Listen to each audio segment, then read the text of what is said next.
যাদের সাথে আমার কখনো রিলেশনশিপ ছিল তারা আমার প্রতি খুবই লয়াল ছিল অলওয়েজ, মানে আমার সব এক্সের সাথে আমার খুব ভালো সম্পর্ক এবং আমাকে অনেক কষ্ট অবশ্যই দিয়েছে। একটা সময় ট্রাই করেছি মুভ অন করার, বাট হ্যাঁ, কষ্ট তো অবশ্যই দেয়। একটা ভালো লাইফ পার্টনারের সাথে আসলে জীবনটা অনেক সুন্দর হয়। মেয়েরা ছেলেদের মন নিয়ে খেলতে পারে, একটা মানুষের মন নিয়ে খেলতে পারে। সো ক্রিকেট খেলা তো তাদের কাছে আসলে 9-6-এর ব্যাপার। সো আমার মনে হয় যে মন নিয়ে খেলতে পারবে তারা, যদিও মেয়েরা মন নিয়ে খেলে না, তারপর আমার মনে হয় মেয়েরা ভালো ক্রিকেট খেলবে।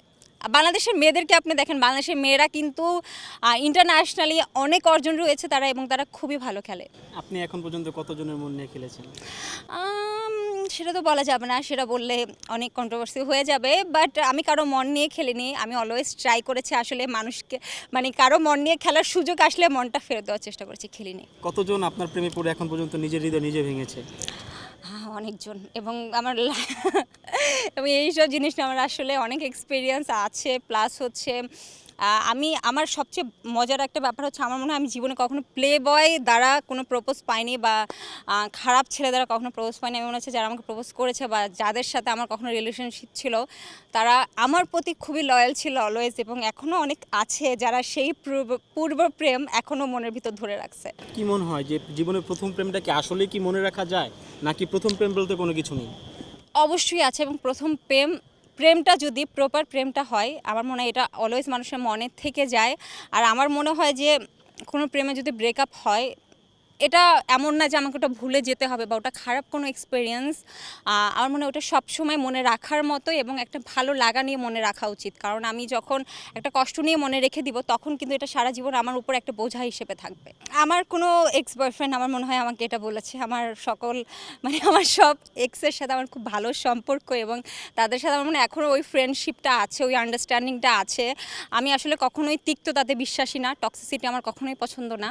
এবং তিক্ততা নিয়ে আসলে কোনো সম্পর্ক শেষ করলে এটা নিজের ভিতর, ওই যে বললাম, একটা বোঝা থেকে যায়। আমাকে অনেক কষ্ট অবশ্যই দিয়েছে, এবং আমি নিজে অনেক ইমোশনাল একটা মানুষ। সো অবশ্যই কষ্ট দিবেই হয়তো। হ্যাঁ, কষ্টটা আমি অনেক দিন যাবৎ বয়ে বেড়াইনি। একটা সময় ট্রাই করেছি মুভ অন করার, বাট হ্যাঁ, কষ্ট তো অবশ্যই দেয়।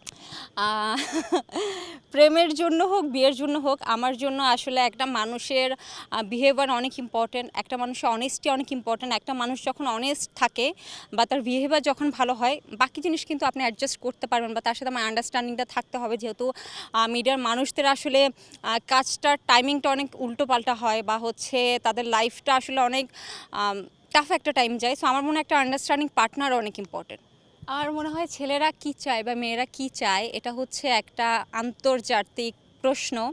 মেয়েরা কী চায়, ছেলেরা কী চায়, এটা আসলে যার যার পার্সোনাল ওপিনিয়নের উপর ডিপেন্ড করে। আমি যদি বলি যে আমি একটা ছেলে থেকে কী চাই, আমি একটা ছেলে থেকে আন্ডারস্ট্যান্ডিং চাই, যে সে আমাকে বুঝবে অ্যাকচুয়ালি আমি কীভাবে লাইফটাকে চাচ্ছি, বা আমি কীভাবে তার সাথে লাইফ স্পেন্ড করতে চাই।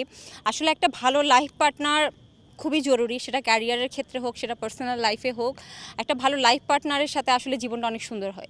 আসলে এই ইনকামটা কখনোই ফ্যাক্ট না। ওই যে আমি বললাম যে একটা আন্ডারস্ট্যান্ডিং থাকা লাগবে। তার যদি 2 টাকা ইনকাম হয়, আমার যদি 2 টাকা ইনকাম হয়, 4 টাকা নিয়েও কিন্তু সংসারে শান্তিতে থাকা যায় যদি আন্ডারস্ট্যান্ডিংটা ভালো হয়। কিন্তু একটা মানুষের অনেক টাকা ইনকাম, কিন্তু আমি তার সাথে আমার আন্ডারস্ট্যান্ডিংটা নেই, আমাদের রেগুলার ঝগড়া হচ্ছে, সেই ক্ষেত্রে কিন্তু ওই টাকাটা কখনোই শান্তি দিতে পারে না। আমার মনে হয় যে মানুষের ভিতর আন্ডারস্ট্যান্ডিংটা থাকা দরকার।